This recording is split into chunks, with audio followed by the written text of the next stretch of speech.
नमस्कारम, जय मातारा। आज के वीडियो में हम 10 महाविद्याओं और अष्टदश महाविद्याओं के बारे में डिस्कस करेंगे, उनके प्राकट्य, मीनिंग एंड सम रहस्यस।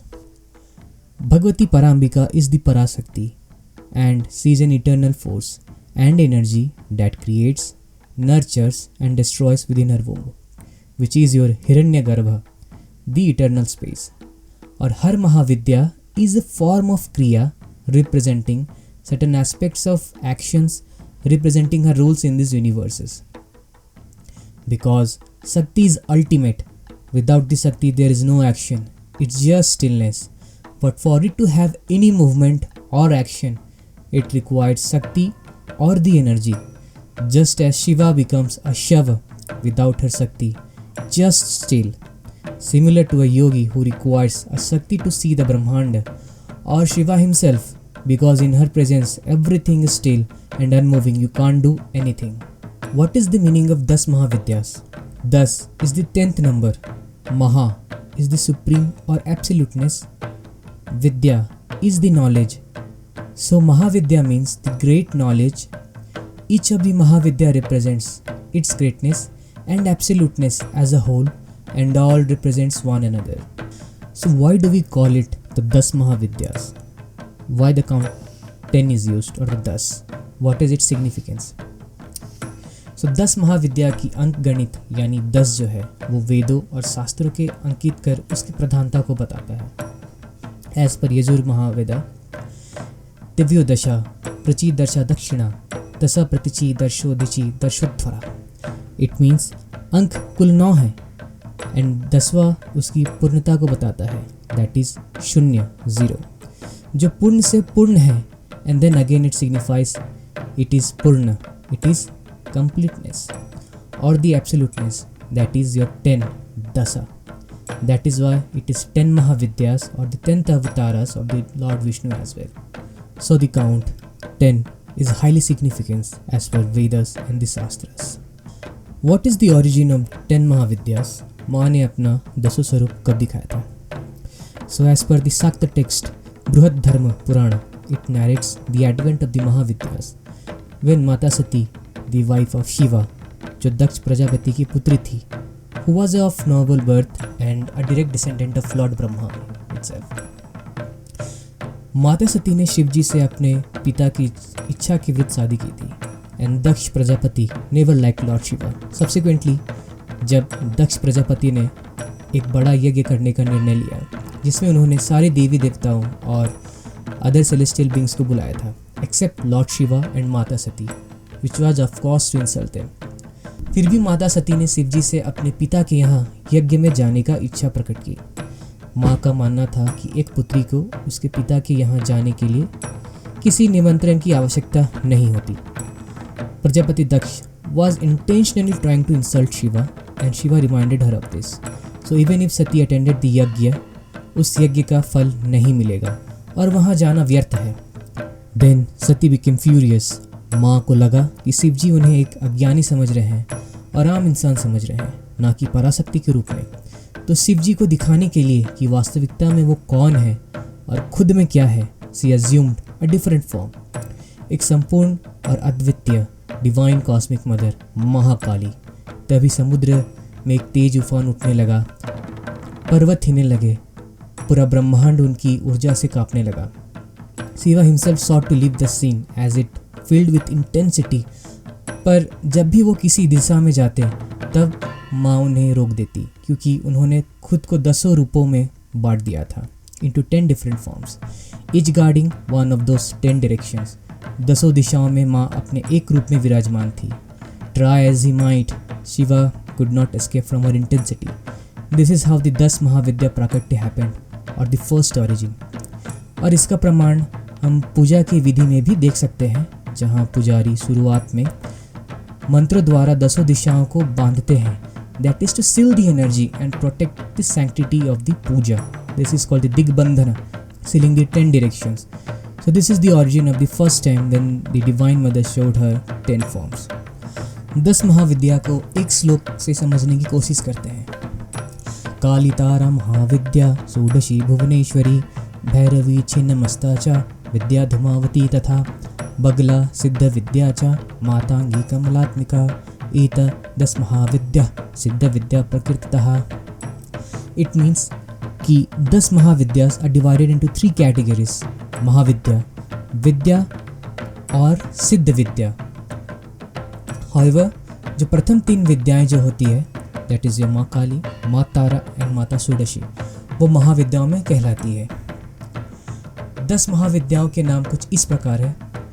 जो प्रथम में है माँ काली, द्वितीय है माँ तारा, उसके बाद माँ षोडशी, माता भुवनेश्वरी, माँ त्रिपुर भैरवी, माँ छिन्नमस्तिका, माँ धूमावती, माँ बगलामुखी, माँ मातंगी और माँ कमलात्मिका।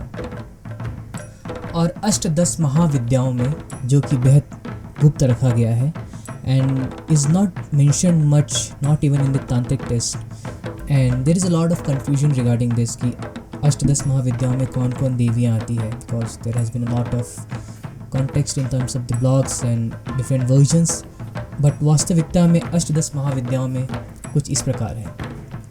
माँ प्रतिंगरा, माँ जय दुर्गा, माँ महिषमर्दिनी और महिषासुरमर्दिनी, माँ शूलिनी दुर्गा, माँ जगद्धात्री, माँ विप्रचिता और माँ Madhumati. For Ashtadash Mahavidya, we'll make a separate video because it's about Gupta Vidyas and it cannot be discussed in just one video. So going in depth, ideally हम 10 महाविद्याओं को उनके कर्म के अनुसार लेते हैं, जैसे काली, तारा, षोडशी, भुवनेश्वरी, भैरवी, छिन्नमस्तिका, धूमावती, माँ Baglamukhi, Matangi, Kamalatmika. But in reality 10 महाविद्याओं को वास्तविकता में काली कुल और श्री कुल में डिवाइड करते हैं। दैट इज़ ये कौल मार्ग जो कि वामा मार्ग भी कहलाता है, that is your left hand path, और अन्य प्रसिद्ध मार्गों के अनुसार भी, जिसमें काली कुल में 10 महाविद्याओं में सिर्फ 4 विद्याएं आती हैं, माँ काली, माँ तारा, माँ छिन्नमस्तिका और माँ भुवनेश्वरी। श्री कुल में माँ षोडशी दैट इज़ योर त्रिपुर सुंदरी, माता त्रिपुर भैरवी, माँ धूमावती, माँ बगलामुखी, माँ मातंगी और माँ कमलात्मिका आती है। 10 महाविद्याओं के डिटेल्स में जाने से पहले हम एक रहस्य के बारे में समझेंगे। 10 महाविद्याओं में मूल या प्राइमरी देवी जो होती है वो माँ काली ही है, और हर 10 स्वरूप और अष्टदशों महाविद्याओं में जो रूप विद्यमान है वो भी काली ही है, क्योंकि काली स्वयं ब्रह्मांड है। She is the universe herself and she takes in the form of all devis. That is why she comes first. Her existence is before the creation of the universe itself, and without her blessings one cannot get the blessings of the 10 Mahavidyas. और एक गुप्त भेद जिसे secret भी रखा गया है, although Kali is the मूल देवी, not just for Kali Kula but also for the Shri Kula, there is a distinction of a Swarupa, that is she becomes Neela Kali for the Kali Kula, which means she is blue, a deep blue or Shyama Rupa, signifying the fierce and the vast darkness and the universes. Whereas in Shri Kula, she becomes the Rakt Kali, meaning the red Swarupa, signifying the immense or intense blazing fire or light that illuminates the whole universe and signifying the momentum or life. हम 10 महाविद्याओं की बात करें तो हर दिशा में एक महाविद्या को दर्शाता है। माँ काली is for zenith, that is in north और उत्तर direction. माँ तारा is at the top or your upper direction. माँ षोडशी is at the ईशान्य direction, that is in northeast. माँ Bhuvaneshwari is at the west और पश्चिम direction. माता Tripura Bhairavi is at the down direction or the पाताला. माँ Chhinnamastika is at the east और पूर्व direction. माँ Dhumavati is at the आग्नेय direction, that is the southeastern direction. माँ Baglamukhi is at the southern और दक्षिण direction. माँ मातंगी is at the वायव्य direction, that is the northwestern direction. माँ कमलात्मिका is at the नैऋत्य direction or the southwestern direction. Also, each Mahavidya represents a specific graha, like माँ काली is for Saturn or Sunny, माँ तारा is for Jupiter or Brihaspati, माँ षोडशी is for Mercury or Buddha, Ma Bhuvneshwari is for moon or Chandra. Mata Bhairavi is for Lagna or descendant. Ma Chinmastika is for Rahu. Ma Dhumavati is for Ketu. Ma Baglamukhi is for Mars or Mangal. Ma Matangi is for Sun or Surya. Ma Kamlatmika is for Venus or Shukra. Going further deep, each Mahavidya represents a fundamental principle or force of the universe. Like for Ma Kali represents Kala or time. Ma Tara represents the word, that is Vaka. Ma Sudasi represents the light or the fire. Ma Bhuvneshwari represents space. Ma Bhairavi represents your energy. Ma Chinmastika represents your perception. Ma Dhumavati represents void, meaning empty space. Ma Baglamukhi represents stillness or stambhana, meaning to stop. Ma Matangi represents knowledge. Ma Kamlatmika represents delight or wealth. So each Mahavidya itself has so many rahasyas and details that can't be covered in just one video. So we'll create a separate video for each of the Mahavidyas with its different form, its Vairava, its rishis and other intricate details. So see you in our next video. Thanks so much.